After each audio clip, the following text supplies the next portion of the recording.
लिङ्गाष्टकम्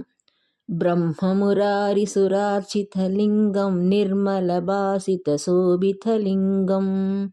जन्मजदुःखविनाशकलिङ्गं तत्प्रणमामि सदा शिवलिङ्गम् देवमुनिप्रवरार्चितलिङ्गं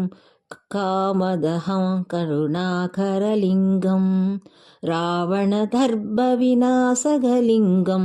तत्प्रणमामि सदा शिवलिङ्गम् सर्वसुगन्धिसुलेपितलिङ्गं बुद्धिविवर्धनकारणलिङ्गं सिद्धसुरासुरवन्दितलिङ्गं तत्प्रणमामि सदा शिवलिङ्गम् कनकमहामणिभूषितलिङ्गं पणिपदिवेष्टितशोभितलिङ्गं दक्षसुयज्ञविनाशलिङ्गं तत्प्रणमामि सदा शिवलिङ्गम्